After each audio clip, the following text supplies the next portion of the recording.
이 시간도 우리의 마음을 기울이고 마음을 열어서 우리를 향해서 들려주시고 싶은 하나님의 소원, 하나님의 꿈, 하나님의 마음을 하나님의 약속의 말씀 가운데 또 하나님 담아 놓으신 그 하나님의 소원을 나의 소원으로 품기를 간절히 기도합니다. 이 시간도 우리 굳은 마음을 제하여 주시고 우리의 눈과 영혼의 귀를 열어주셔서 하나님 말씀의 귀한 법을 보게 하시고 듣게 하여 주시옵소서. 은혜 아니면 살아갈 수 없는 자들임을 매일매일 주시는 약속의 말씀을 붙들고 확인하게 됩니다. 그럼에도 불구하고 은혜 없이도 살아갈 수 있다고 착각하며 고집 피우는 우리의 연약함을 직면할 때 다시 한번 하나님 앞에 겸손히 엎드려 주의 도우심과 은혜를 구하며 하나님, 나의 나던 것이 하나님의 은혜였음을 확인하는 이 시간이 되게 도와주시옵소서. 예수님의 이름으로 기도드립니다. 아멘.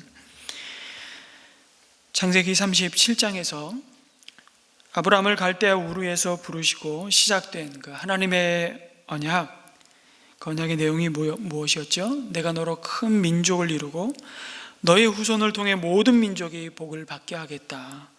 내가 이 땅을 너에게 주리라고 하신 그 약속이 이삭과 야곱을 거쳐서 드디어 요셉으로 이어지는 것을 보여주십니다. 오늘 37장 1절에 보니까 야곱은 하나님이 약속으로 주시겠다고 하신 이 가나안 땅으로 돌아와서 지난주에 살펴보았던 것처럼 세겜에서의 10년의 방황을 끝내고 베델을 거쳐서 어느덧 아버지 이삭이 머문 헤브론에 살고 있음을 봅니다. 그리고 야곱의 역사는 이러하다라는 말씀으로 창세기 37장을 시작하시는데요. 야곱의 삶의 내력은 이러하다, 족보는 이러하다, 이런 의미죠. 그래서 이제 야곱이 자신의 꿈과 야망을 조차 정말 고집스럽게 살았던 그 인간 야곱이 아닌 이스라엘로 부르신 하나님의 꿈을 조차 이제 정말 제대로 된 성숙한 믿음의 사람으로 살아가는 그 인생의 후반전을 이야기하려나 보다 그렇게 싶은데 갑자기 요셉이 등장합니다. 창세기 그리고 50장까지 그 야곱 집안의 족보가 요셉 이야기로 채워집니다. 여기서부터 이미 긴장이 사실 시작되는 것입니다. 아니, 12명의 아들들 가운데 11번째 아들인 요셉이 주인공으로 등장하는 겁니다. 그러니 나머지 11명의 다른 형제들과의 관계가 어떨 것이라는 예상이 벌써 되는 것이죠. 이 팽팽한 긴장과 위기로 다가옵니다. 창세기 37장은 요셉과 형들 사이의 갈등이 점점 심각해져서 돌이킬 수 없는 상처와 고통을 낳는 이야기로 시작합니다. 2절에 요셉을 소개하면서 17살 요셉이 아버지의 첩들인 비라와 실바가 낳은 형들과 함께 양을 치는데 요셉은 형들의 허물을 아버지에게 일러 바치곤 하였다고 말씀합니다. 비라와 실바에게서 낳은 야곱의 아들들 단, 납달리, 갓, 아셀은 허물이 있었다고 말씀합니다. 뭔지는 구체적으로 밝히고 있지 않습니다만 아버지의 양들을 치면서 그 양들을 빼돌렸는지 양털을 깎을 때면 그 수익을 적당히 감춰서 그 형제들끼리 나눠 가졌는지 아무튼 그런 허물들을 요셉이 알게 되었고 요셉은 그것을 아버지 야곱에게 일러 바치곤 했습니다. 어쩌면 아버지 야곱은 그런 자식들의 행동을 평소에도 수상쩍게 여겨서 자신이 가장 신임하고 사랑하는 요셉을 일부러 문제를 일으킬 만한 자식들과 함께 일하게 했는지도 모르겠습니다. 이건 상상입니다. 그런데 여러분, 요셉을 소개하면서 뜬금없이 이 얘기를 왜 하는 것입니까? 요셉이 형들의 잘못을 고자질한 것이 참 얼마나 미성숙하고 철없는 행동인지를 지금 보여주기 위함인가요? 여기 일러 바쳤다는 말의 이 뉘앙스를 보면요, 이 요셉의 행동에 대해서 약간은 부정적인 이미지가 느껴집니다. 그래서 형제들의 화를, 그 분노를 자초하고 있는 듯한 요셉의 모습을 우리 상상하게 됩니다. 그러나 또 한편으로는 이 형들의 허물이라고 말하는 것이 단순한 실수나 아버지 양들을 치면서 방금 말씀드린 대로 그냥 슬쩍슬쩍 딴주머니를 차는 정도의 허물이 아니었을 가능성이 훨씬 높습니다. 세겜에서 야곱의 자식들이 세겜성의 모든 남자들을 죽이고 모든 재물들을 약탈하고 어린이와 여인들을 사로잡았던 그들의 그 잔인함을 우리는 보았습니다. 그러면서도 아버지 야곱 앞에서 뿐만 아니라 하나님 앞에서 전혀 죄의식을 느끼지 못하는 그 자식들의 무서운 불신앙과 무감각함을 우리는 확인하게 되었죠. 야곱도 보았습니다. 그런 것으로 보아서 야곱 자식들의 허물은 그냥 가볍게 넘길 수 있는 실수 정도가 아니었는지 모릅니다. 그 죄악이 계속 그 연장선상에서 그 집안을 부패시키고 있었을 것입니다. 불과 세겜에서 일어난 그 비극적인 그 일이 얼마 되지 않았거든요. 뿐만 아니라 그 죄악이, 그 허물이 하나님 보시기에 아주 사실 좀 중대한 범죄, 악을 지칭할 때 사용했던 그 단어와 똑같은 단어입니다. 형들의 허물은 대단히 악해서 요셉은 형들과 함께 양을 치면서 형들의 그 악함을 함께 할 수 없었고 그것을 못 본 척하며 지나갈 수 없었을 가능성이 훨씬 높습니다. 요셉은 정직하게 아버지 야곱에게 형들의 허물을 이야기하므로 어쩌면 적절한 조치가 이루어져야 함을 느꼈을지도 모릅니다. 요셉을 가만히 묵상하다가 형들과의 관계에서 여러분 17살이면 철이 없는 나이는 아니잖아요. 그리고 사실은 가만히 보면요, 요셉과 그 형들의 나이 차이는 많지 않습니다. 다 7년 상간에 다 낳은 자식들이거든요. 11명의 자식들이. 그 요셉을 가만히 묵상하다가 세겜성에서 시므온과 레위 형이 할례받고 고통스러워하는 세겜성의 모든 남자들을 다 칼로 살육을 할 때 나머지 형제들은 어떻게 했다 그러죠? 그 성에 들어가서 이게 웬 횡재냐 이러고 그때 모든 재물을 약탈했습니다.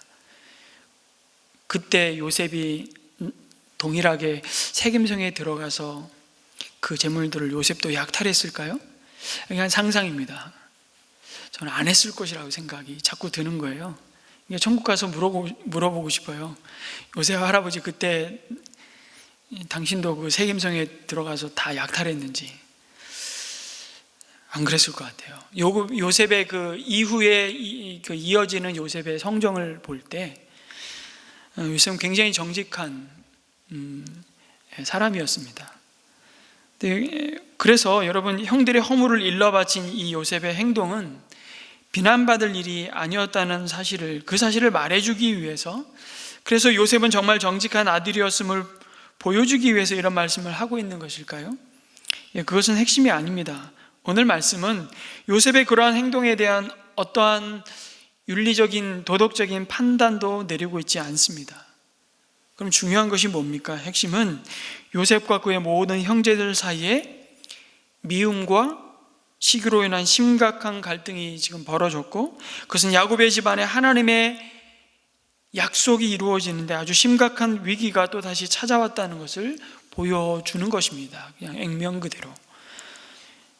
말씀드린 대로 아무리 철없는 요셉이라도 17살이면 아마 지금의 17살하고는 상당히 달랐을 것입니다. 그런 고자질로 인해서 형제들로부터 미움받을 것이라는 생각을 당연히 하지 않았을까요? 그런데도 요셉은 형들의 허물을 아버지 야곱에게 일러 바쳤다면 정말 요셉이 정직하고 여러분 순수해서 불의를 그냥 못 넘어가는 그런 성품의 요셉이었든지, 아니면 정말 아버지 야곱의 특별한 사랑을 받아서 지극히 자기중심적인 생각으로 똘똘 뭉쳐져서 자신의 행동에 어떤 결과를 가져올 것인지를 정말 1도 생각하지 않는, 우리는 그런 사람을 보면서 어떤 말을 하죠?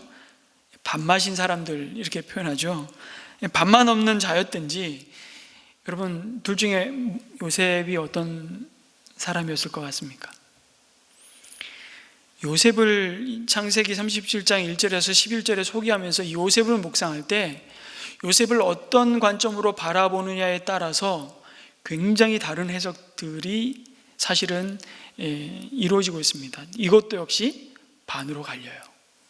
근데 저도 예전에 요셉의 그 연약한 모습을 많이 묵상했는데, 이번에 이 요셉을 가만히 묵상하면서 또 요셉이 이어지는 형들에게 팔려서 꿈을 그렇게 형들에게 말했던 요셉이 정작 상상할 수 없는 고난을 겪게 되지 않습니까?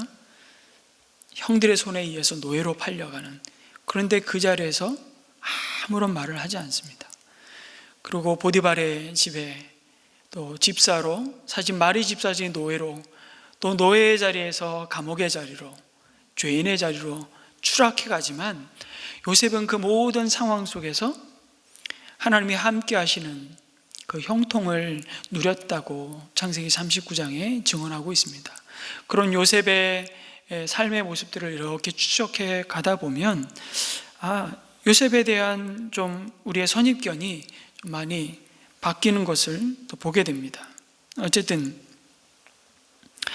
여기서 지금 요셉을 소개하면서 분명한 것은 요셉이 배달한 모든 형제들로부터 거부를 당하고 있다는 것입니다. 문제는 그것을 아버지 야곱도 그리고 당사자인 요셉도 거의 눈치채지 못할 뿐더러 그것에 대한 문제의식이 없었다는 것입니다. 나중에 보시면 아시겠지만 요셉의 아버지의 심부름으로 멀리 양떼를 치기 위해 어디로 가죠? 참 어처구니 없이 세겜으로 가 있는 형들을 보게 됩니다. 야곱이 얼마나 불안했을까요? 세겜이 도망쳐 나온 땅 아닙니까? 그런데 그 양들을 먹이겠다고 세겜으로 가 있는 그 형들을 보면서 야곱은 적지 않은 근심이 됐을 겁니다. 그래서 형들에게 다녀오라고, 샬롬이냐고 그들에게 안부를 물어오라고 요셉을 보내게 됩니다. 그 아버지의 심부름을 요셉은 주저하지 않고 순종합니다. 그 길이 얼마입니까? 헤브론에서 세겜까지 한 80km의 거리입니다. 걸어서 좋기 2, 3일을 가야 하는 거리이죠. 그 심부름을 마다하지 않습니다. 그런데 자신들의 안부를 확인하기 위해 찾아오는 요셉을 형들은 멀리서 보자마자 망설이거나 조금도 고민하는 흔적이 없이 곧장 그냥 꿈꾸는 자가 오는데 바로 죽이자고 모의합니다. 그러니 아버지 야곱도 그리고 요셉도 정말 그 정도로 심각한 요셉 형들의 마음을 헤아리지 못하고 있었다는 것은 분명해 보입니다. 만약 그들의 마음을 알았다면 야곱이 그토록 아끼고 사랑하는 아들을 그들에게 보냈겠습니까? 자기 시선 밖에 머물러 있는 형들에게 너 이참에 형들에게 가서 좀 관계를 다시 한번 이렇게 화목하게 되었으면 좋겠다, 이러려고 그 요셉을 보냈겠습니까? 그것도 그 먼 길을 혼자 어떻게 보냅니까? 그리고 요셉도 아무리 아버지가 다녀오라고 해도 평소에 말 한마디도 다정스럽게 하지 않는 형들이 잘 있는지 살펴보기 위해서 가겠다고 나설 이유가 뭐 있겠습니까?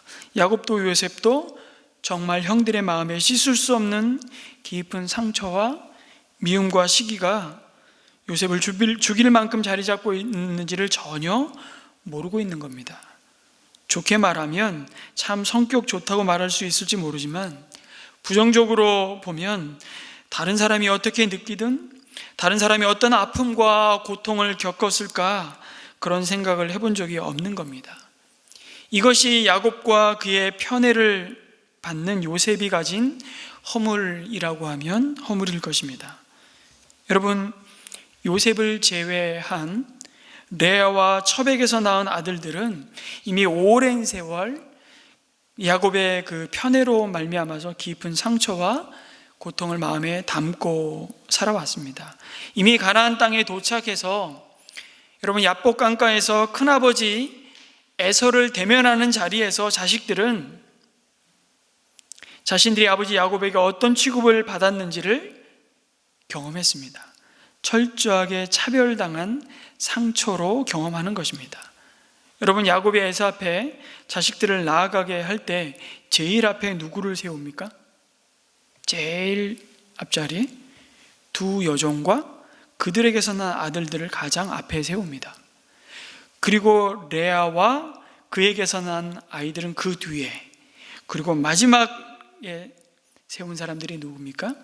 라헬과 요셉입니다. 맨 뒤에 세워서 따라오게 하죠.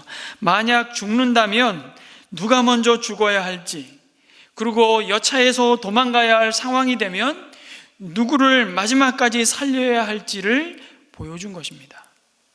자식들의 마음에 여러분 한이 되지 않았겠습니까?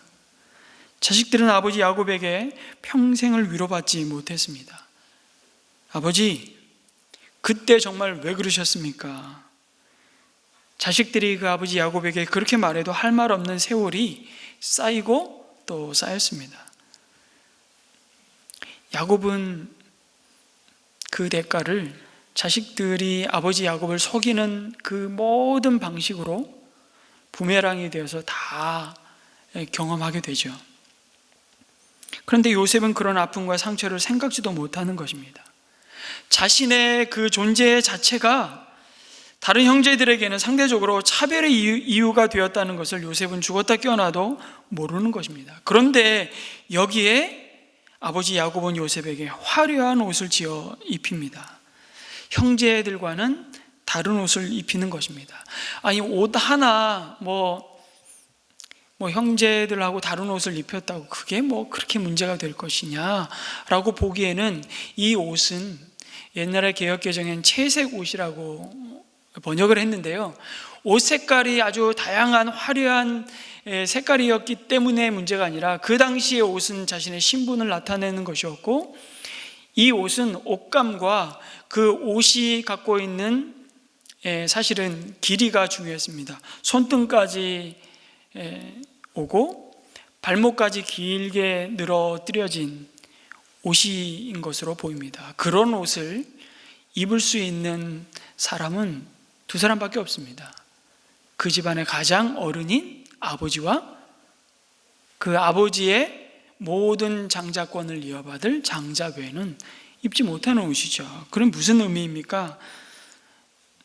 어쩌면 아버지 야곱은 이제 대놓고 나의 장자권을 이 요셉에게 이어갈 수도 있다라는 메시지를 형제들에게 주는 것과 다를 바 없는 것이죠. 성경은 아주 대놓고 야곱이 다른 아들들보다 요셉을 더 사랑했다는 말씀을 거듭거듭 합니다.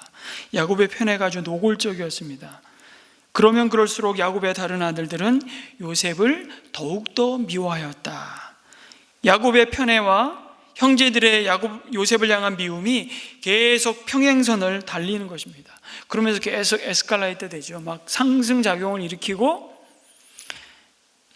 가스가 막 계속 차는 겁니다.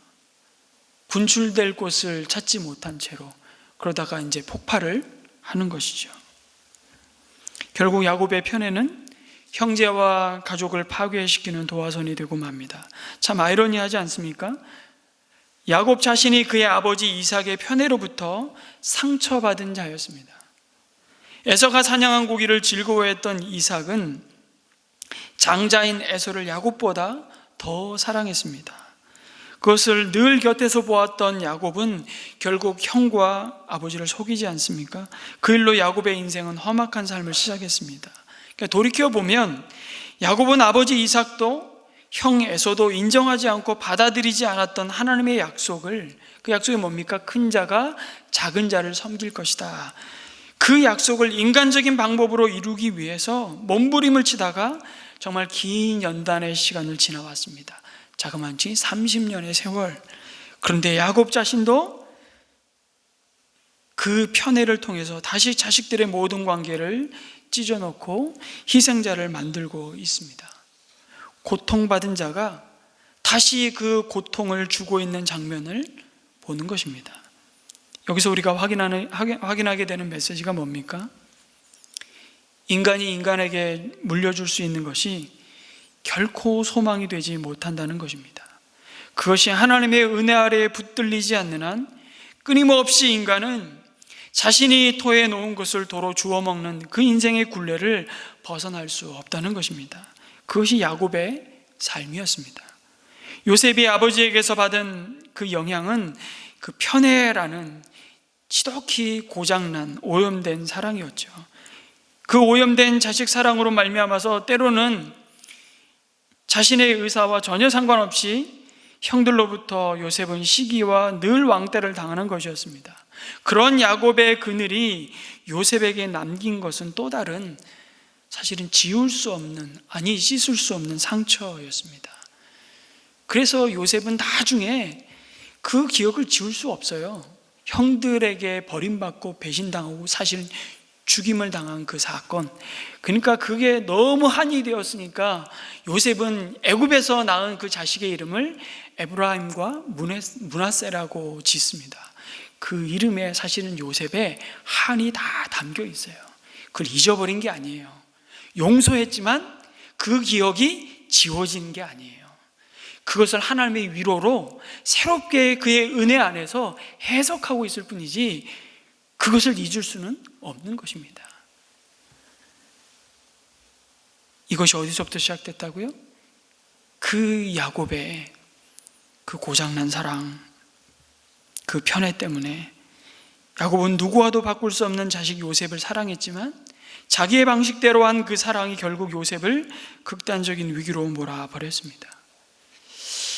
우리는 하나님의 요셉의 생애를 생각하면서 늘 하나님의 섭리를 우리는 떠올리게 됩니다. 이게 어려운 참 단어이지만 우리가 다 지금은 헤아릴 수 없지만, 다 이해할 수 없지만, 다 수용할 수 없지만, 다 받아들일 수 없지만, 그럼에도 여전히 하나님은 나의 삶에 함께 하셔서 하나님은 우리를 통해서 이루시고자 하시는 하나님의 뜻을 마침내 이루시고야 마시는 그 하나님의 은혜, 하나님의 일하심을 우리는 섭리라고 이야기합니다. 요셉이 하나님의 그 섭리라는 눈으로 바라보지 않으면 사실 설명이 안 되는 사람이죠. 그래서 어쩌면 이런 방법이 아니면 그 야곱을 이어서 이스라엘을, 아브라함에게 약속하셨던 온 땅을 구원하기 위해서 하나님께서 먼저 부른 복의 통로로 그 민족으로, 그 한 가문을 한 민족으로 만들기 위해서 요셉을 이렇게 해서 애굽으로 보내지 않으면 다른 방법이 없기 때문에 하나님이 놀랍게 이 섭리의 손길로 역사하고 있는지도 모르겠습니다. 그러나 우리는 그것을 보지 못하는 거예요. 그 고난의 한복판에서는 우리도 마찬가지입니다. 지나고 나면 그때 그게 하나님의 손길이었구나, 그것을 확인하게 될 뿐이죠.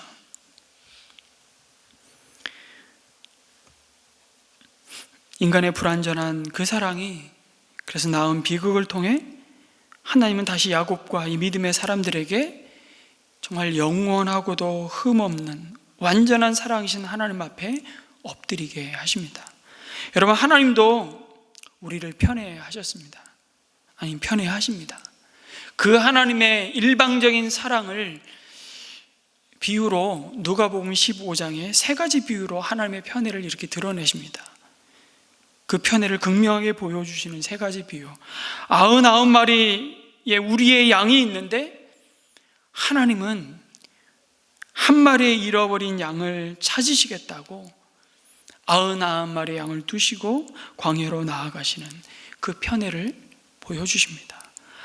9 드라크마가 있는데 잃어버린 한 드라크마를 찾기 위해서 불을 켜고 온 집안을 샅샅이 뒤지고 기어코 찾으시면서 하나님은 내가 잃어버린 드라크마를 찾았다고 온 동네에 소문을 내고 잔치를 벌이시는 하나님의 모습으로, 그리고 마지막에 살아있는 아버지의 유산을 미리 달라고 땡겨서 그 유산을 다 챙겨서 허랑방탕하다가 돌아온 그 탕자를 야멸차게 외면하지 않으시고 오히려 늘 그 아들이 언제 돌아올까 마을 어귀에 서서 기다리시고 또 기다리시고,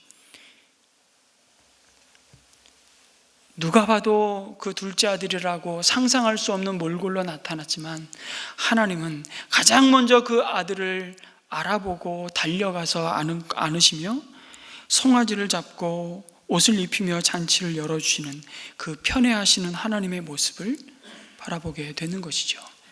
그런데 맏아들은 그 아버지의 마음을 전혀 헤아리지 못합니다. 어쩌면 돌아온 탕자, 돌탕이 있다면 집탕이 있는 거죠. 집안에 머물면서 여전히 탕자로 살아가는 한 아들의 모습이 요셉의 형들의 모습인지도 모르겠습니다. 여러분, 이 하나님의 편애가 인간의 편애와 도대체 무슨 차이가 있는 것입니까? 인간의 편애는요, 내가 한 사람을 더 사랑함으로 나머지 사람들에게는 상처와 고통과 시기를 낳는 사랑이라고 말할 수 있습니다. 하지만 하나님의 편애는 그 한 사람을 사랑함으로 다른 사람에게 더 이상 상처를 주지 않으십니다. 왜요? 그 하나님의 편애를 받으면 그런 일이 안 일어나는 이유가 무엇입니까? 하나님의 사랑은 무한한 사랑, 온전한 사랑이기 때문입니다. 그 하나님의 사랑은 생명을 다한 사랑이기 때문이죠.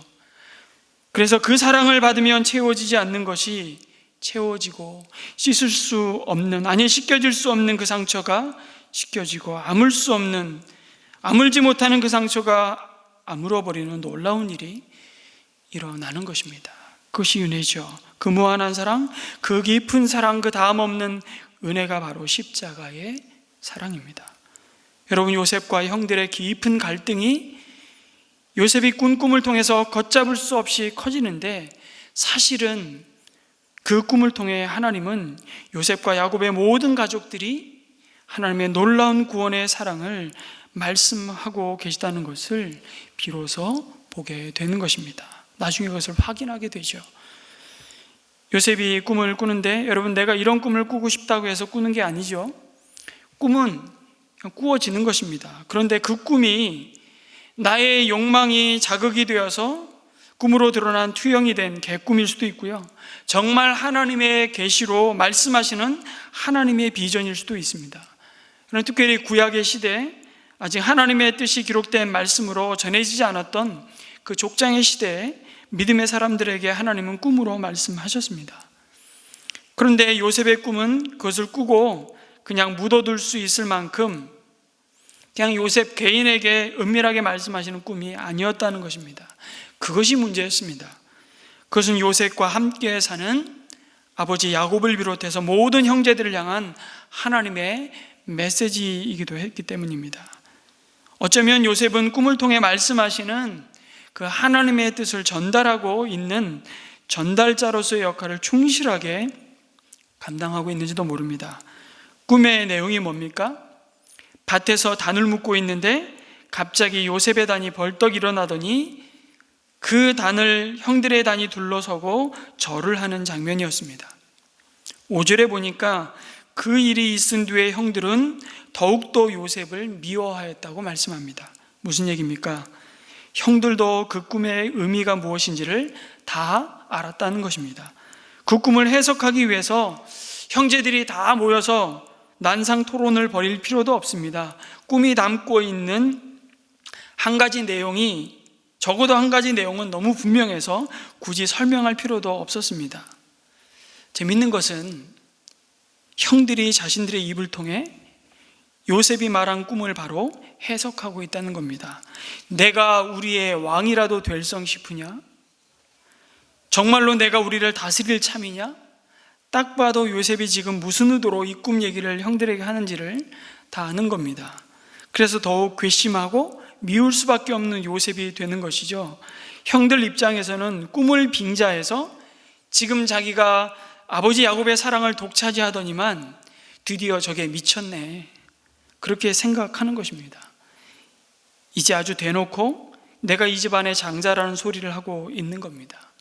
이미 화려한 채색 옷을 아버지가 입혔다는 것은 나머지 자식들에게는 아버지가 요셉을 이 집안의 장자로 생각하시는구나 라는 메시지처럼 들리는 것처럼, 이 꿈도 바로 요셉의 형들에게는 그 메시지만이 남는 것이죠. 그런 암묵적인 소외감을 느끼고 있는데 요셉이 이런 꿈 얘기를 하니까 이것은 11번째 아들이 모든 형들을 앉혀놓고 이게 선전포고를 하는 꼴이 돼버린 겁니다. 그런데 동시에 형들의 등골이 아주 오싹한 겁니다. 두려운 것일 수도 있는 겁니다. 이 꿈이 요셉이 지어낸 꿈이 아니라면, 요셉이 자기가 정말 하고 싶은 말을 하기 위해서 만들어낸 꿈이 아니라면, 고대 사회에서 여러분, 꿈은 앞으로 이루어질 그 미래에 대한 매우 현실성 있는 전망으로 확신이 됐습니다. 이것이 요셉이 지어낸 말이 아니라 요셉의 꿈꿈이 맞다면 어떤 상황이죠? 굉장히 심각한 것입니다. 형들 입장에서, 형들 생각에 지금도 아버지의 힘과 사랑을 등에 업고 형들인 우리를 이렇게 비참하게 만드는 놈이 결정적으로 자신들을 다스리는 왕이 된다면 끔찍한 겁니다. 이거 생각하고 싶지도 않은 겁니다. 그래서 형들은 아버지 야곱의 눈이 미치지 않는 그 먼 도단에서 요셉을 만나자 기다렸다는 듯이 저 꿈꾸는 자가 온다, 저놈을 죽이고, 그 다음 말이 중요합니다. 저놈이 꾼 꿈이 어떻게 되는지 보자고 말하는 것입니다. 그 형들은 그 꿈이 하나님이 요셉을 통해서 그 가문에 아버지 야곱과 자신들을 향해서 주시는 하나님의 메시지였다는 사실을 인정하지 못하는 것이죠. 그런데 정말 요셉은 여러분 그 꿈을 그렇게 자랑하고 싶었을까요? 정말 철이 없는 것인지 아니면 너무 순진한 것인지 형들의 미운 마음에 분노의 휘발유를 부어버린 것입니다. 본인이 원하든 원치 않든. 그런데 하나님의 말씀인 성경은 여러분 그것이 요셉의 교만과 어리석은 자랑이라고, 그런 행동이 얼마나 믿음의 집안을 어지럽히고 질서를 깨뜨린 어리석은 행동이라고 판단하지 않습니다.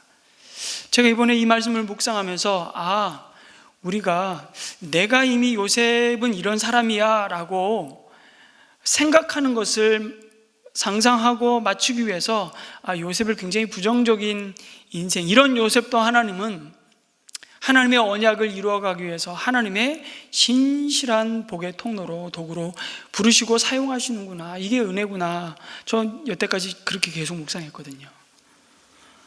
근데 그게 좀 많이 나간 거였다는 것을 이번에는 또 묵상하게 됩니다.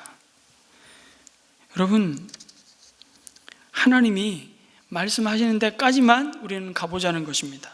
그래서 첫 번째 꿈이 요셉의 야망을 드러내는 개꿈이 아니라는 것을 확증이라도 하듯이 하나님은 두 번째 꿈을 꾸게 하시는 겁니다. 이번에는 해와 달과 11별이 요셉의 별에게 나와 절을 하고 요셉의 별에게 영광을 돌리는 꿈이었습니다. 그리고 형들에게 또 꿈 내용을 얘기하죠. 이번에는 아버지 야곱도 못 참습니다. 요셉을 꾸짖었다 말씀하죠. 그리고 형들은 요셉을 이대로 둬서는 안 되겠다는 그 시기심이 더욱 굳어집니다.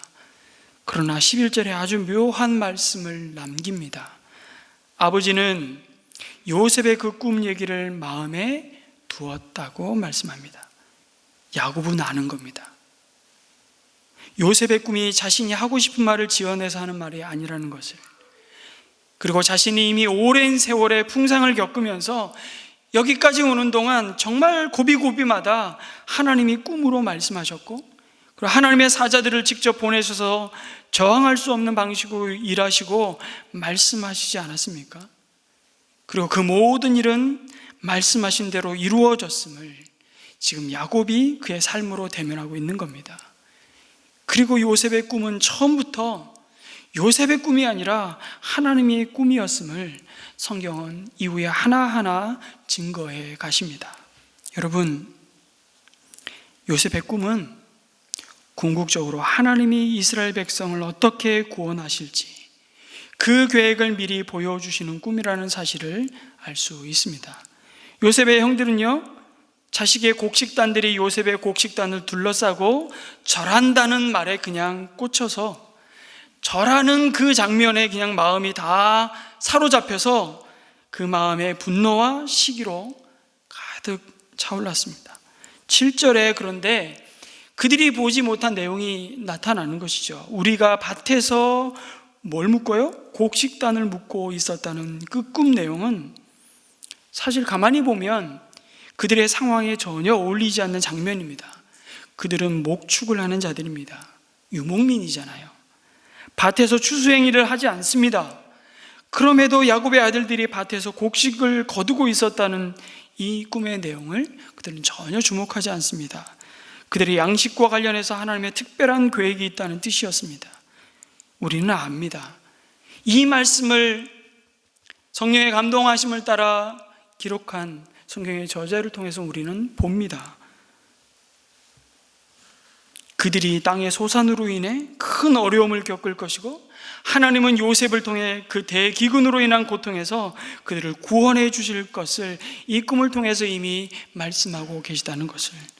그런데 언제나 문제는 이것입니다. 우리를 향하신 하나님의 그 큰 그림을 우리는 볼 수 없다는 것입니다. 더더군다나 고난의 한복판, 이해할 수 없는 삶의 자리에 한복판에서는, 그래서 우리는 이 찬양을 드릴 수밖에 없지요. 내일 일은 낯말라요. 하루하루 살아요. 요행이나 불행함도 주 뜻대로 주의 뜻에 맡기면서 우리는 한 발 한 발 앞서 인도하시는 하나님의 그 은혜를 구할 수밖에 없는 자들임을 보게 하십니다. 어쩌면 하나님의 큰 그림을 우리는 이미 그리스도의 십자가의 그 은혜 아래서 다 봄에도 불구하고 그래서 우리 마음에서 밀어내고 무시하고 있는지도 모릅니다. 오로지 내가 지금 손에 붙잡고 있는 것만 빼앗기지 않으면 됩니다. 내 몫으로 챙겨야 할 것만 놓치지 않으면 하나님이 크신 계획이고 뭐고 별 관심이 없습니다. 왜 나를 먼저 하나님의 백성으로 부르시고 이런 상황 가운데, 이런 환경 가운데 나를 두셨는지 우리는 주목하지 않을 때가 얼마나 많은지 모릅니다. 야곱도 그랬고 야곱의 아들들도 마찬가지였습니다. 그래서 야곱의 아들들이 요셉을 통해 드러내시는 그 하나님의 꿈을 거부하고 짓밟는 그 죄악의 자리에 섭니다. 그리고 이 꿈은 결국 그들이 단순히 요셉을 시기해서 그를 죽이고자 했던 죄뿐만 아니라 하나님의 뜻과 계획을 거부하고 그 하나님의 부르심을 외면함으로 너희들은 하나님의 심판 아래에 놓여진 저주받은 자들, 죽을 수밖에 없는 자들이었음을 드러내실 것입니다.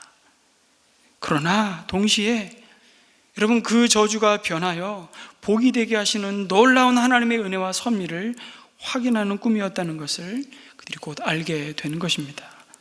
여러분, 그런 의미에서 요셉은 장차 오실 예수님의 모형이었습니다. 이스라엘 백성이 예수 그리스도를 십자가에 못 박아 죽인 이유가 무엇이었습니까? 그들 마음에 가득한 그 시기로 하나님의 언약을 이루시기 위해 구원자로 오신 예수님을 보지 못하며 미워하고 배척한 것이었습니다. 요셉의 형들처럼 보잘것없는 나사렛에서 무슨 선한 것이 날 수 있느냐, 갈릴리 출신 목수가 하나님의 아들이요 자기들을 구원할 자라는 사실을 알았을 때 그들은 시기심으로 의로운 그를 십자가에 못 박아 죽였습니다. 그러나 예수님은 그 죽음에서 부활하셨고 온 세상을 구원하셨습니다.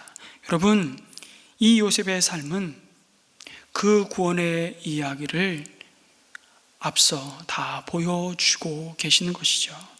요셉을 통해 구원자로 오실 예수 그리스도의 길을 예비하셨다면 여러분, 이제 우리에게 요셉의 이야기는 이미 우리 가운데 오셔서 우리의 구원을 다 이루시고 십자가로 이루시며 부활하셔서 요셉을 향해 해와 달과 별들이 절하였던 것처럼 우리가 영광의 주님께 엎드려 예배하고 하나님께 영광을 돌려야 할 교회로 부르신 은혜가 정말 얼마나 크고 놀라운 하나님의 섭리인지를 우리로 하여금 보여주시는 것입니다. 그럼에도 하나님의 꿈을 꾸었던 요셉은 여전히 더 깊은 미움을 받았습니다. 시기를 받았고 이제 돌이킬 수 없는 갈등의 자리에 섭니다. 요셉 입장에서는 하나님께 따질만 했습니다. 하나님, 내가 꾸고 싶어서 꾸었습니까? 이 꿈을 꾸게 하시고 이제 나 혼자만 알고 있으면 될 꿈도 아닌 이런 꿈을 말할 수밖에 없게 하셔서 아버지의 모든 형들로부터 이런 취급을 왜 나에게 받게 하십니까? 아마 요셉은 평생 이 질문을 하나님 앞에 드렸을 것 같아요. 그런데 나중에 요셉은 하나님의 이 약속의 말씀을 마침내 붙듭니다. 그 장면이 요셉의 장래에 대한 유언이에요. 너희들 반드시 하나님께서 이 애굽에서 너희를 불러내셔서 하나님이 약속한 땅, 아브라함의 하나님, 이삭의 하나님, 야곱의 하나님이 약속한 땅 가나안 땅으로 들어갈 텐데 그때 반드시 내 해골을 취하여서 메고 가나안 땅에 묻어다오. 요셉은 약속의 말씀을 붙잡습니다. 하나님의 약속의 말씀을 붙든 요셉의 모습, 이 꿈에 대한 요셉의 반응은 그럼에도 1절 언급이 되지 않습니다. 그냥 팩트만 전달합니다. 아마 요셉도 어리둥절했을지 모릅니다. 이게 도대체 무슨 일이냐고. 그런데 요셉은 나중에 그 가나안 땅에서 큰 기근이 찾아오고 양식을 구하기 위해서 애굽으로 내려와 요셉이 꾸었던 꿈이 현실로 이루어지는, 자신 앞에 무릎 꿇고 엎드려 절하는 자신의 형들을 마주합니다. 그리고 꿈으로 이미 모든 상황을 말씀하시고 그 약속을 이루신 하나님의 섭리 앞에 요셉은 고백하지 않을 수 없는 겁니다. 성경에서 가장 아름다운 고백이라고 저는 주저없이 말할 수 있는, 정말 두고두고 잊을 수 없는 말씀을 요셉의 입에서 선포하게 합니다. 창세기 45장 7절 이하의 말씀입니다. 우리 같이 한번 읽겠습니다. 시작. 하나님이 나를 형님들보다 앞서서 보내신 것은 하나님이 크나큰 구원을 베푸셔서 형님들의 목숨을 지켜주시려는 것이고 또 형님들의 자손을 이 세상에 살아남게 하시려는 것입니다. 그러므로 실제로 나를 이리로 보낸 것은 형님들이 아니라 하나님이십니다. 하나님이 나를 이리로 보내셔서 바로의 아버지가 되게 하시고 바로의 온 집안의 최고의 어른이 되게 하시고 이집트 온 땅의 통치자로 세우신 것입니다. 여러분, 버림받은 자가 마침내 끝내 버린 자를 살려서 최종적인 승리를 이루게 하시는 이야기, 이것이 복음입니다. 십자가에 못 박아라, 못 박아라. 그 주님을 버린 그 군중들로부터 버림받은 자 예수 그리스도가 끝내 그 버린 자를 살리시고 그들에게 최종적인 승리를 약속하시고 다 이루었다고 선포하는, 이것이 복음입니다. 이 복음을 요셉과 야곱의 자식들은 정말 흐릿하게 바라보고 경험했습니다. 그러나 이제 우리는 가장 확실하고 비교할 수 없는 구원의 빛으로 우리의 절망을 소망으로 바꾸시고 우리의 수치를 영광으로 바꾸어 주신 예수 그리스도의 십자가 은혜 아래서 입은 자임을 잊지 말라고 이 요셉의 이야기를 오늘 우리에게 주고 계십니다. 그래서 우리는 이 고백을 찬양으로 드릴 수 있는 겁니다. 주님이 뜻하신 일 정말 때때로 헤아리기 어렵더라도 언제나 우리는 주 뜻 안에 있음을 아노라. 그 사랑과 말씀들이 나를 더욱 새롭게 하니 때로는 넘어져도 최후 승리를 믿노라. 이 믿음 더욱 굳세라. 주가 지켜주신다. 어두운 밤에도 주의 밝은 빛 가운데 우리를 인도하여 주신다. 이 고백이 우리의 고백이 되기를 주님의 이름으로 축원합니다.